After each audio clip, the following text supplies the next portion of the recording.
नमस्ते। सभी योग साधकों का स्वागत करता हूं योग दर्शन की व्याख्यान माला के इस कार्यक्रम में। आज हम चर्चा करेंगे विभूतिपाद के 41वें सूत्र की। उसमें किस प्रकार से श्रोत्र और आकाश के संबंध में संयम की बात कही गई है, किस प्रकार के लाभ उससे प्राप्त होते हैं, चलिए जानते हैं विभूतिपाद सूत्र 41। श्रोत आकाशयो संबंध संयमात दिव्यम श्रोत्रम, ये सूत्र है। कहा श्रोत्र आकाशयो, श्रोत क्या होता है? जिसके द्वारा सुना जाता है, माने हमारे कान के संबंध में बात की गई। श्रोत क्या है?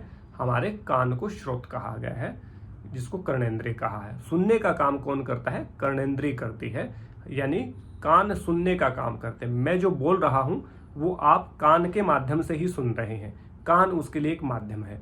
दूसरा, जो शब्द की उत्पत्ति होती है वो कहां से होती है? आकाश से। तो यहाँ का श्रोत और आकाश के संबंध में, श्रोत और आकाश का संबंध चोली दामन का संबंध है। माने आकाश ना हो तो कानों का कोई औचित्य नहीं है। माने श्रोत, आकाश के कारण ही कोई शब्द किसी को सुनाई देता। कोई भी ध्वनि है, कोई भी साउंड है, कोई भी वर्ड है, कोई भी शब्द है, उसको हम तभी सुन पाते हैं जब हमारे ऊपर आकाश है। माने आकाश नामक तत्व यदि समाप्त हो जाए तो सभी जो हमारी जो दुनिया है वो साउंडलेस हो जाएगी। मतलब कोई साउंड किसी को सुनेगा ही नहीं, और एक तरह का ही साउंड सबको सुनाई देता है। देख कितनी अच्छी बात है। मान लीजिए जो साउंड मुझे सुन रहा है वही आपको सुनाई देगा सेम टाइम पे, जो यदि कोई ध्वनि आ रही है तो। और ये कोई भी ध्वनि का जब हम तक पहुंचती है, उसका जो पहुंचने का जो माध्यम है वो आकाश ही है। तो आकाश और कान, ये दोनों से ही शब्द की सुनाई देती है। यदि शब्द है, बोलता रहे कोई, आकाश ना हो तो भी शब्द नहीं सुनाई दे सकता, और कान नामक इंद्री ना हो तो भी शब्द सुनाई नहीं देता। इसलिए कान और आकाश के संबंध में यदि कोई संयम कर देता है, माने इन दोनों के रिलेशन में, श्रोत आकाशयो, श्रोत क्या है? कर्णेंद्री। तो कान और आकाश क्या है? जो हमारा पांचवा जो तत्व है, जो 5 एलिमेंट है, पंच महाभूत है, उनमें एक है। उस कान और आकाश के आपसी संबंध में संयम करने से दिव्यम श्रोत्रम, माने दिव्य शब्द सुनाई देते हैं, या दिव्य शब्दों को या सूक्ष्म शब्दों को या सूक्ष्म ध्वनियों को भी हम सुनने में सक्षम हो जाते हैं। मान लीजिए जिस प्रकार से आपने घृण संहिता हठ प्रदीपिका में पढ़ा होगा, नादानुसंधान की जो विधि है उसमें अलग अलग प्रकार की ध्वनियां हमें सुनाई देती हैं। आरंभावस्था, घटावस्था, प्रेचावस्था, निष्पत्ति अवस्था, ऐसे 4 अवस्थाएं नादानुसंधान की कही हैं। पहली अवस्था में भारी शब्द सुनाई देते हैं, दूसरे में उससे हल्के शब्द सुनाई देते हैं, तीसरी अवस्था में उससे भी हल्के शब्द सुनाई देते हैं, चौथे में बिल्कुल वीणा और बिल्कुल जो वीणा जैसे मधुर जो वाद्य यंत्र हैं उन जैसे शब्द हमें सुनाई देते हैं। तो वो कब सुनाई देते हैं? वो एक अभ्यास के बाद। माने आपका जब अभ्यास बहुत अच्छा हो जाता है तो चौथी अवस्था में आपको बहुत ही दिव्य शब्दों की आवाज आपके कानों में आती है। दिव्य शब्द आपको सुनाई देते हैं। उनको दिव्य का मतलब जिसमें ध्यान लगे, जो आनंदित करने वाले हों, जो उत्साहित करने वाले हों, जो उमंग पैदा करने वाले हों, उनको दिव्य शब्द कहते हैं। इनको दूसरे अर्थों में हम कह सकते हैं कि ऐसे सूक्ष्म शब्द जो सामान्य व्यक्ति नहीं सुन सकता। अब सूक्ष्म शब्द क्या, ध्वनियाँ क्या कैसी होती हैं? आपने देखा होगा, बिल्ली को देखा होगा, कुत्ते को देखा होगा, वो सूक्ष्म से सूक्ष्म ध्वनियाँ सुन लेते हैं।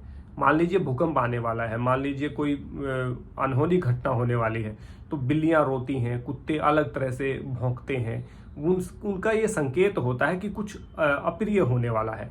तो यहाँ कुत्ते अलग तरह की, यानी कि विनाशकारी चीजों को सुन लेते हैं पहले। उनकी कर्णेंद्रियां हमारे कर्णेंद्रियों से ज्यादा सक्षम होती हैं, तो इसलिए वो इस तरह की ध्वनियां सुन लेते हैं और चिल्लाना और चीखना शुरू कर देते हैं।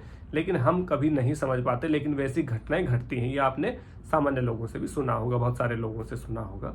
तो यहाँ पे बात उल्टी है कि दिव्य जो शब्द हैं, जो आनंद की उत्पत्ति करने वाले हैं, जो उमंग की उत्पत्ति करने वाले हैं, और सूक्ष्म ध्वनियां जो एक आपको एक आनंद का आभास करवाती हैं, उन सूक्ष्म चीजों को जो सामान्य तौर पे नहीं सुनी जाती या सुनी जा सकती हैं या सुनने में हम सक्षम नहीं हैं, उन ध्वनियों को भी हम डिटेक्ट कर लेते हैं। हमारे कान उनको पकड़ के उनको सुनने की क्षमता हमारे कानों में हो जाती है। ये इस श्रोत और आकाश के संबंध में संयम का फल बताया गया है। माने श्रोत और आकाश यानी कि कान और आकाश के संबंध में संयम करने से हमें दिव्य, सूक्ष्म, आनंदित और उमंग पैदा करने वाले शब्दों को शब्द भी सुनाई देते हैं। ये इस 41वें सूत्र का पूरा भाव है जो मैंने आपको बताया। तो फिर एक बार बता देता हूँ। श्रोत आकाशयो संबंध संयमात दिव्यम श्रोत्रम। दिव्य शब्दों की जो पहुंच है वो आपके कानों तक हो जाती है। दिव्य शब्द सुनाई पड़ते हैं। दिव्य शब्द सामान्य रूप से नहीं सुनाई देते, वो विशेष प्रयास से, विशेष प्रयोजन से सुनाई देते हैं। जिस प्रकार से हठ योग प्रदीपिका की बात कही, नादानुसंधान की क्रिया से सुनाई देते हैं, या श्रोत और आकाश के संबंध में संयम करने से। तो योग दर्शन कहता है कि श्रोत और आकाश के संबंध में संयम करने से दिव्य शब्द सुनाई देंगे, और हठ प्रदीपिका कहते हैं कि नादानुसंधान करने से ऐसा होगा। तो नादानुसंधान भी बहुत परिष्कृत अवस्था है योग की, और संयम भी बहुत परिष्कृत अवस्था है। इन दोनों को समझना होगा हमें। तो ये सूत्र का पूरा लबोलबाब मैंने आप सबको बताया। आपको व्याख्यान कैसा लगा बताइएगा। जल्द ही 42वें सूत्र को लेकर के आपके सामने उपस्थित होऊंगा। तब तक के लिए आप सबका बहुत बहुत धन्यवाद। वीडियो देखने के लिए बहुत धन्यवाद। समय देने के लिए, अपने अनुभव साझा करने के लिए, अपने सुझाव देते हैं मुझे कीमती, मुझे करेक्ट करते हैं, मेरी गलतियाँ बताते हैं, इसके लिए भी बहुत आभारी हूँ आप लोगों का। और जुड़े रहिए इसी तरह से, और स्वाध्याय जारी रखिए, अच्छे व्यक्तियों का सानिध्य जारी रखिए, और साथ ही अच्छा अभ्यास आप करते रहिए, योग का अभ्यास करते रहिए, और निरंतर उन्नति और तरक्की आप प्राप्त करें, ऐसी प्रार्थना है प्रभु से। आप सबका बहुत बहुत धन्यवाद। जय हिंद, जय भारत, नमस्ते।